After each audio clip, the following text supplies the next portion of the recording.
Vous avez déjà entendu parler de ces cercles de lumière que les gens voient dans la région des crop circles en Angleterre? Eh bien, on en voit souvent alors qu'il n'y a pas de crop circle dans le champ. Les lumières sont tout simplement dans le champ. Dans la plupart des cas, peu de temps après avoir photographié ou filmé les cercles de lumière, on aura l'apparition d'un crop circle. Cela arrive parfois une semaine plus tard, 3 semaines, un mois plus tard.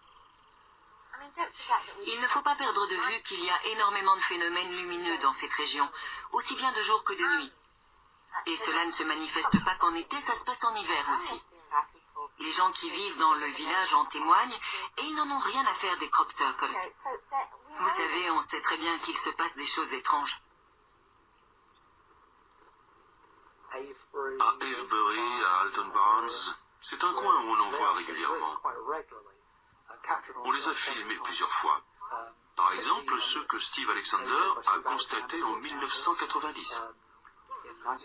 On arrivait de là, juste en face. On était sur le point de partir. C'est alors qu'on l'a vu. J'étais en train de prendre ma caméra, je l'avais à l'épaule. Je me suis retourné et j'ai vu cet objet apparaître. S'il était apparu 5 secondes plus tard, on aurait raté ça. Parce qu'on aurait continué à gravir la colline. En fait, je me suis retourné et je l'ai vu. Je veux dire, il est apparu. Il a tourné et puis il est descendu dans le champ de maïs. Il s'est déplacé au milieu du maïs en le dispersant. Il se déplaçait entre 2 rangées de maïs qui se trouvaient dans le champ en allant de l'une à l'autre. Il savait ce qu'il faisait, il savait où il allait. C'était contrôlé avec beaucoup d'intelligence. Il descendait droit sur les traces de pneus d'un tracteur, comme s'il regardait ces traces. Ce n'était pas du hasard.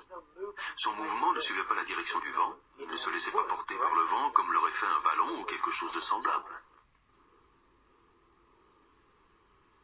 Vous voyez, l'objet est descendu et s'est arrêté un long moment. Alors j'ai fait un panoramique vers les anneaux, pour donner une idée de la distance de l'objet par rapport aux anneaux. Un panneau aller-retour pour donner la relation exacte entre eux.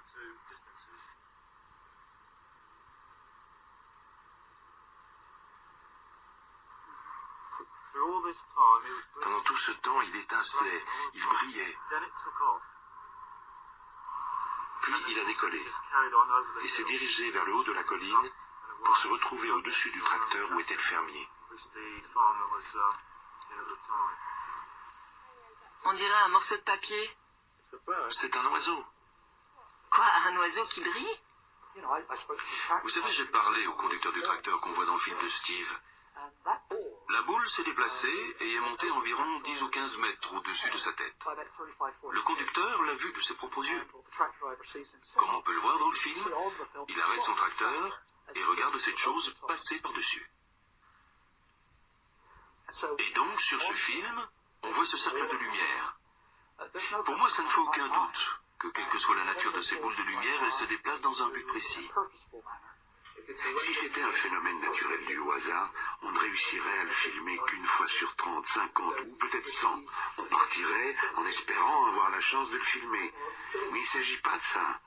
Dans ce cas-ci, on filme la moitié ou même plus de la moitié des phénomènes. Comme Donald Fletcher, par exemple, qui se rendait au château de Barbury, il n'a pas eu le temps de mettre sa caméra sur pied que les boules de lumière étaient là.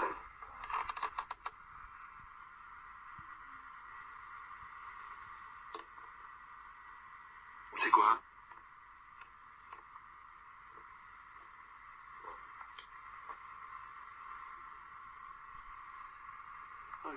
Ah, je n'arrive pas à imaginer ce que c'est. Tu le vois, ça se déplace très vite. Oh. Et là où la caméra pointe. C'est de la poussière qui vole. Comment appréhender ce phénomène avec un esprit suffisamment ouvert pour nous permettre de voir au-delà de notre... Nous devons nous débarrasser de nos idées préconçues et de nos illusions. Parce que quand on part avec des idées préconçues, on ne voit plus que ça.